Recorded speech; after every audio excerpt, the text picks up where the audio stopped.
Good morning. Let's see.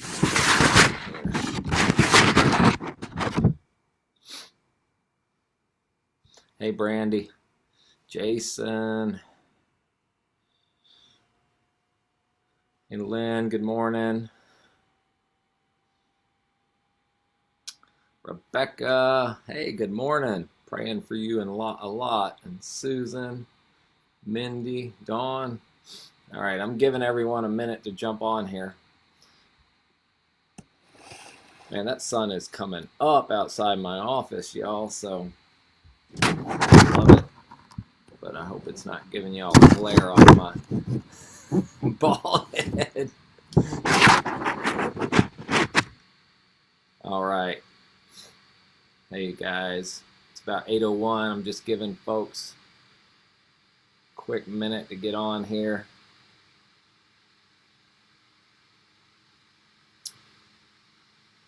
And lots of folks joining. Hey, I want to thank those of you who joined us last night for our communion at home service. If you missed that, you can actually go back and watch it.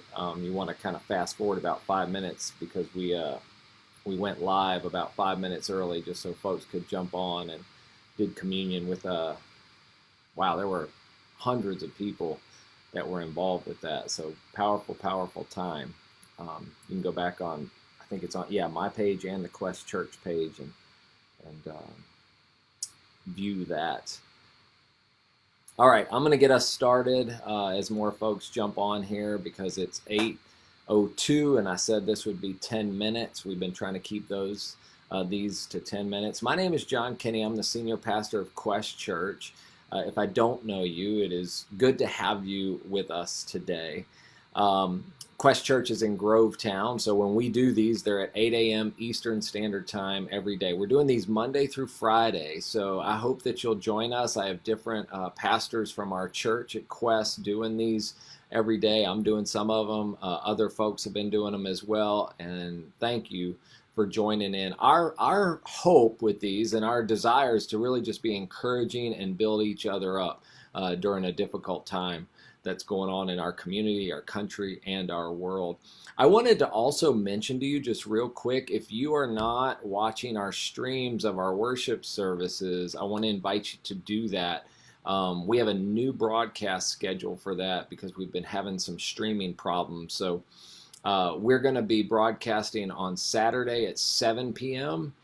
and Sunday at 9 and 11 a.m. and then 3 and 6 p.m. All of those services are identical. And y'all, those services are just meant to be encouraging and build you up. It's got music, me preaching, and things like that. So love to have you. All you got to do is go to questchurchlive.com this weekend to check those out. All right, I don't know about you. I want to tell you what I've been dealing with today. And I've been telling folks, those of you who know me know I love to prepare. My kids were asking me last night about my preparation for these devotionals, and I'm like, guys, I just pray maybe 30 minutes beforehand and just say, what should I share today? And I do write some notes down, so I've got those notes written down. But here's what I was realizing, and I don't know about you. As we've been in this really difficult time in our community, in our country, in our entire world, I have realized this. There are a lot of things that I've taken for granted, right? I bet you've realized that. There are so many things that we have taken for granted. I want to give you one of the big things that I personally took for granted. And I'm making a commitment, and I know this is quite a thing to say. I'm never going to take for granted again what I've taken for granted. And again, there's so many things I've taken for granted. There's so many things. Maybe talk about that with your family today and people in your life. Hey, what have you taken for granted that during this time you're realizing I'm not going to take that for granted anymore? But here, let me explain to you what I've taken for granted by saying this to you. I'm coming up on the fourth Sunday, fourth weekend really, because we're doing this Saturday too. I'm coming up on the fourth weekend in a row where I'm going to be preaching to an empty room. It's just a strange thing for me to be on the stage and to preach. I know you're there through technology and all that, but to preach to an empty room, I look out and there is nobody in the seats. We got a few camera folks and that. We're so thank you to all our AVL and tech team that are making this happen. But y'all, coming up on my 4th weekend of preaching to empty chairs. And here's the thing, it's going to go another 4 weeks for sure. I mean, we know we're getting the shelter in place order today that starts tomorrow night, I believe midnight on Friday. And we know that runs through April 13th. It could be extended. We don't know. We don't know. And we know that schools aren't, going back this year. I mean, there's just so much happening that we've taken for granted. And I'm thinking just with church, that one thing and being able to get together. That's what I've taken for granted. If I could name it, if I could give it a phrase, what, John, have you taken for granted? What are you talking about when you're preaching to an empty church? It's this, meeting together with you. If you're a part of Quest Church, if you're not, wherever you are, I mean, don't you realize that you've taken that for granted? The ability to just wake up on a weekend and go gather together with people in worship.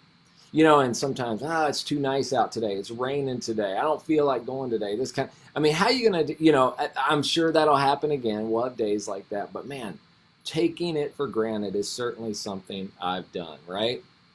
I was just thinking through, and this is going to make some of you mad if you go to Quest. Not mad, but just,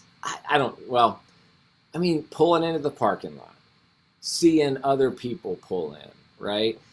Coming into the crowded lobby, getting in line, grabbing a coffee, adding the creamer if you do that, waving to somebody you haven't seen in a couple weeks, walking into our auditorium, sitting next to some friends, greeting a staff person, meeting somebody new. You remember that? 5 weeks ago, that's what we were doing, but now 4 weeks later, this is where we are. And I'm just here to tell you, I'm committing to never take that for granted ever again. And listen, if you don't have a church home, I don't mean a building or something, I'm talking about a home. If you don't have a church home, I want to invite you, if you live in the CSRA, to come to Quest Church. Don't take for granted the ability to meet together.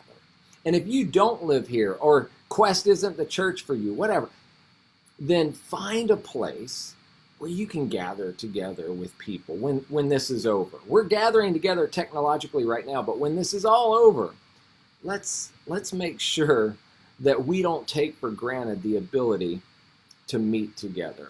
I want to add one thing, right, to this whole idea of meeting together. It's not just meeting together. Listen to this. Follow me on this. That's important, and I've taken it for granted, but it's not just meeting together. It's what happens when we meet together that I'm personally going to be more committed to when we start getting together again. John, what do you mean?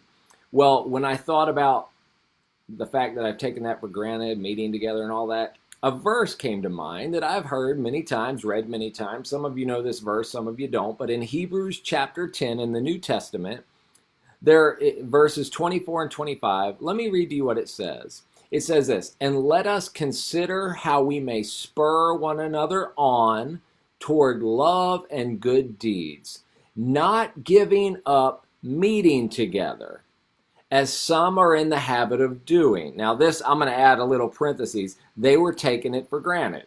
People stopped meeting together because they had the option to do so, and they just I don't want to do it, right? They had taken it for granted. But, he says, so after, don't give up meeting together, he says, but encouraging one another, and all the more as you see the day of Christ approaching. The author here says that we should not give up meeting together. And y'all, obviously, we can't even do that right now. You're like, well, what do you mean? We can't meet together physically. And we can do that through technology and things like that. And that's a great thing. But when this is over and we're able to meet together, we ought to not give up meeting together and taking it for granted. But I noticed, did you notice there's something else that's supposed to happen? It's not just getting together. And this is it. This is the bottom line for this. Listen to this. This is powerful. I've never really noticed this before. And this is what I'm going to be more committed to when we meet together. Check this out. There are kind of bookends to the meeting together. I had the words, he says, let me read it to you. Not giving up meeting together. But right before that, he says we should spur each other on and don't give up meeting together. And then after that, he says, encourage each other. So you've got meeting together in the middle, and on either side of it, like bookends, spur on one another and encourage one another. So here's my commitment to you, and I hope we'll all be committed to this. I want to, when we meet together again, and I look forward to that, don't you? Look forward to that day. I'm going to spur you on more.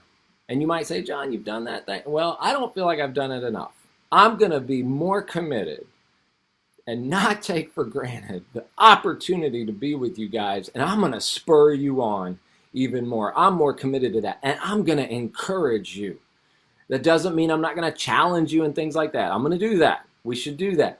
But I'm definitely going to be sure that in the context of meeting together, I spur you on and I encourage you. Let me ask you this. What kind of world would it be if whenever we met together, we were spurring each other on and we were encouraging each other, if that was our main task?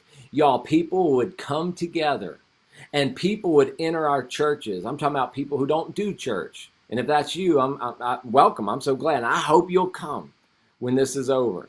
I invite you to come because I want you to be around us and I want to be around you. And I think even if you say, I don't know about this whole Jesus thing, I don't understand, I don't believe it all, I want people to walk out going, I don't know if I believe all that, but here's what I know. Those are the most encouraging people I've ever been around in my life. That ought to be the church as we gather together. It's not just getting together. That's important. We ought to meet, but we ought to encourage each other and spur each other on.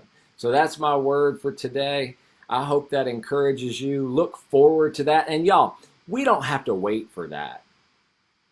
Definitely when we meet together, we should do that. Don't take it for granted that you can meet together, right?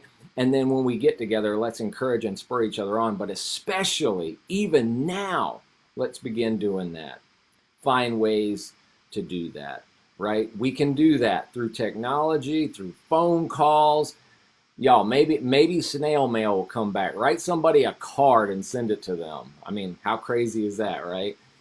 We can do that right now. So I want to pray with us, and we'll be back tomorrow at 8 a.m. And remember, for the daily devotional, and also remember this weekend, questchurchlive.com, and you can check out our encouraging and hopeful worship services that we'll have. Let me pray for you. God, I give you thanks that I can meet together online with these, my friends, all of these folks who are watching and viewing this. God, I pray that as we meet together virtually, and especially when we begin meeting together again physically in person, that we will be encouraging one another, we will be spurring each other on every chance we get. God, I give you thanks for everybody watching this, everybody hearing this today.